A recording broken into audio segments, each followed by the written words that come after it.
Good afternoon, folks. This is Brian Crowell signing on, and it is Martin Luther King Day. Just wanted to make this video kind of in the context of Martin Luther King Day. We have this, inauguration of Barack Obama to a second term, and I think that's quite unfortunate. But I want the viewers of the video to understand is Barack Obama does not work for the United States of America. He does not work with the Congress. He does not work with the House or the Senate or the Supreme Court. Barack Obama works for a foreign entity. And what I mean by foreign entity, I mean an entity that is not the United States. Barack Obama is a functionary for the Inter-Alpha Group based financial system, which was started in 1971. Incidentally, the same year that Nixon took us off the gold standard. Okay, so who are the banks in the Inter-Alpha Group of banks, particularly that Obama works for? So basically, we have this group of banks right here, and anybody can find this on Wikipedia. And this goes directly to the heart of the bailout. So we have Anglo-Irish Bank, we have Banco Espirito, we have Commerce Bank in Germany, we have ING Group, KBC Bank, Nordea Bank, National Bank of Greece, Royal Bank of Scotland, Banco Santander of Spain, and Societe Generale. These are the banks that control not only a lot of the money laundering that you're seeing, but they also have most of the world's exposure to derivative contracts. So this is basically the bank that makes the whole machine go. You note that there's a National Bank of Greece. You can see why Greece was not bailed out. It was the National Bank of Greece that was bailed out, not the Greek nations, two separate things.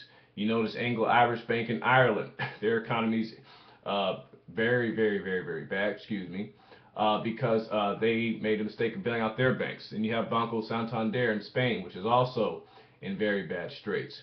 This is the group, and of course it works along with the Federal Reserve. Now this is who Obama works for. Now Obama gets his directions from Tony Blair. Tony Blair is a functionary. This is the guy that got us into the Iraq War. And Tony Blair speaks for the British monarchy, yes, the Queen, and of course Prince Philip. An interesting article just came out about the royal family in England in the UK Telegraph. You guys can look this up, about how the Queen has actual legislative powers in Europe. Yes, the Queen can veto legislation that goes through the House of Commons. She is not, I repeat, the Queen is not a symbolic figure. She can veto legislation. She still has the juice. She still has the power. And that's what everybody needs to understand. The British Empire, as we understand it, that fell in 1945 after World War II, still exists. It is not dead. It has a new name with the British Commonwealth, but all the economic and financial and war policy is still made in what we call, what we used to call the British Empire. Now, my viewers should all get this book. Incidentally, this book I'm about to talk about is called As He Saw It, and it's by Elliot Roosevelt. This book on Amazon now is $154 or more. Just 2 years ago, you could easily get the book for 15 bucks, 10 bucks, and all of a sudden, the book and the contents of the book are a lot more popular because of what was talked about in the book. And in this book, it's called As He Saw It, by Elliot Roosevelt, and the foreword was done by Eleanor Roosevelt. Elliot Roosevelt was a general in World War II, and he transcribed the notes with Churchill's meeting with FDR about the post-World War II policy. And what was that policy going to be? FDR's policy was no more colonies. No more colonies India, no more colonies Jamaica, no more colonies Australia, no more colonies for the British Empire. And FDR correctly said it was the monopoly of trade and colonialism which caused World War II. That is exactly correct. So FDR's policy was, to Churchill, no more colonies. And unfortunately, FDR died and he did not finish the job. His job to end the British Empire was taken up by JFK, and we all know what happened to him. But this is the problem. The reason we have endless war, endless money printing, is because the United States of America is not a sovereign nation. We are a captive of a foreign power, particularly in London. That is who runs Obama, and of course the media outlets and everything else you're seeing. So when I want to make this This is not a left-wing issue. This is not a right-wing issue. This is not a libertarian issue, peace and freedom party mission. None of this is the issue. The bottom line, Barack Obama works for a foreign power. He works for Tony Blair. He works for the British Queen. That's where he takes his notes from. And unfortunately, I don't know if you've been following this, but General Mattis, who is a CENTCOM commander, General Mattis was just fired from by Obama, way before he was supposed to leave his post several months. And General Mattis is fundamentally opposed to a war with Iran and an Israeli strike on Iran. He's opposed to that policy, as well as the Joint Chiefs are opposed to that policy. So what we have here is Obama is getting rid of the opposition to his war policy, which is not his policy. It's Tony Blair's policy and the Queen's policy and the drones and everything else that you're seeing. And of course, you have the opium trade in Afghanistan, which is why we're still in Afghanistan. And Afghanistan, a lot of that money is used to destabilize other countries, and a lot of that money is used to fund Al-Qaeda. So this is what's going on, folks. We have a Congress, particularly in the House, the Senate, Supreme Court. There is no opposition to this foreign power that I'm talking about. But you can find this information. You can look up in the Congressional Record, early 1900s. You can look up the Secret Treaty of Verona. You can find this information from mainstream legitimate sources in the book I just highlighted. So now you know who Obama works for. You can see what's going to happen next. So now what Obama's going to try to do is he is going to try to totally destabilize and destroy North Africa, to try to take their natural resources to make sure China doesn't get it. So there's basically a geopolitical war with China, a geopolitical war with Russia, Argentina, Venezuela, and all the countries that are resisting, frankly, this dying empire. Because remember, we have a dying banking system, okay, and we have a dying derivatives bubble and a bond bubble. So now that the balance of power geopolitically has changed, and now that Russia, China, and India are stronger, vis-a-vis particularly Europe and England and United States, the powers that be, particularly the financial powers, they will not allow a new geopolitical balance of power change. That's the issue. So that's why you're going to see, at best, a Cold War with Russia. It easily can go to a hot war with Russia. That is why you're seeing Obama openly, silently supporting, giving logistics support, financial support to Al-Qaeda in Syria, and at the same time he demonizes Al-Qaeda in Algeria. This is the hypocrisy I'm talking about.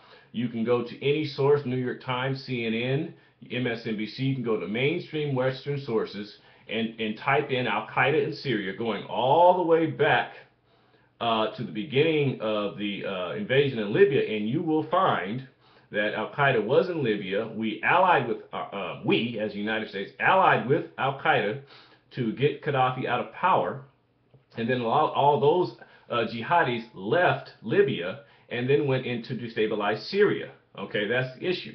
And you can go on C-SPAN. You can type in General Stavridis on C-SPAN when he gave a testimony to Congress, and he said the rebels in Libya smell like Al-Qaeda. He was correct. This was in 2011. So you can see that you have to go back further if you know your history, is that Al-Qaeda used to be the Mujahideen in Afghanistan, and we funded and trained the Mujahideen to defeat the Soviets in Afghanistan. So in some countries we're going to be allied with Al-Qaeda. In some countries we are going to pretend to demonize Al-Qaeda. But the whole point, you have to go all the way back because there was a declassified Iraqi intelligence report, and it was basically translated by our United States Defense Intelligence Agency report. The interesting story is that many Middle Eastern countries, particularly Libya, Iraq, believe that Saudi Arabia and the Saudi royal family was indeed created by London, England. And they were in the 1700s, they started, and they wanted to destabilize the Ottoman Empire. And as we know in history, that eventually happened. That is why the UK is allied with Saudi Arabia, and that is why we are allied with Saudi Arabia, even though there's a lot of other places we can get oil.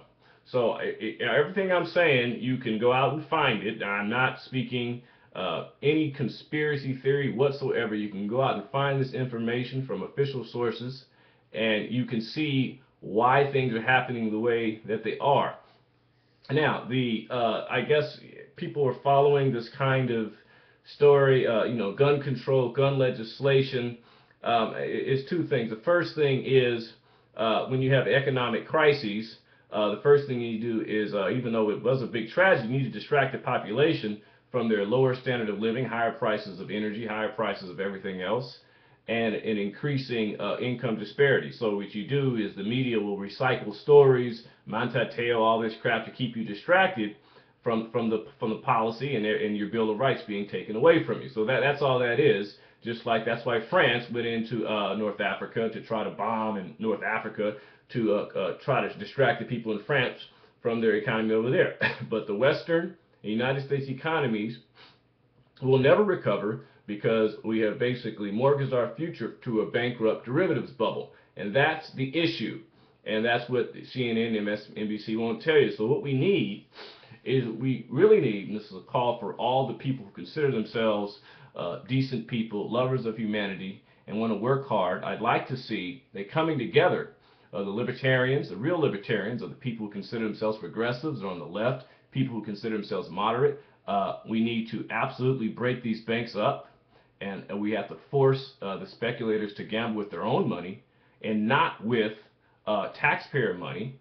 We're going to have to get our infrastructure and our math and science education system fixed, and we're really going to have to really start developing, frankly, as China and Russia are doing, instead of trying to destroy and spy with drones and everything look like that. So what we're talking about is a raw fascism. And what I mean by fascism, corporatism, Mussolini style, really hard line takeover of not only acts of Congress, but also usurping Congress with executive orders and things of that nature. So I don't want people to, don't be mad at Obama. Obama's the puppet. He's the tool.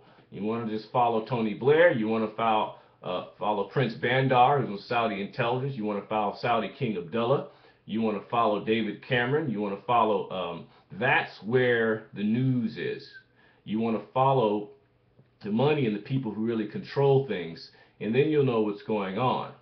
So that's the story, folks. Hopefully we'll get some people, some patriotic Americans in the Senate, in the House, and this around the United States who can actually allow the United States to have its own debate about what our policy should be and not controlled by foreign policy, particularly since the death of JFK. We are total puppets of this, Anglo-Dutch financial conglomerate, and you mix in there some mafia types and money launderers and drug dealers. That's who's running the show. Obama is not running the show. He just wants you to think he's running the show. So we need to pay attention to the boogeyman behind the mirror and stop being divided by color and creed and sexual orientation and guns and all these things they want to do to turn the 99% of the population against each other instead of the 0.1% who are controlling everything. So that is the issue. China is not our enemy. Russia is not our enemy. India, Argentina, Venezuela, these countries are not our enemy. The enemy is the inter-alpha group of banks who have total control over our banking system, our intelligence agencies. That is the enemy. And you guys and gals need to educate yourselves, educate your family members, and really give some kind of hard truths and really start thinking critically instead of having people tell you what to think or tell you what to pay attention to. So, this is, haven't made a video in a long time, but I still have been following what is going on. So this is Brian Crowell signing off.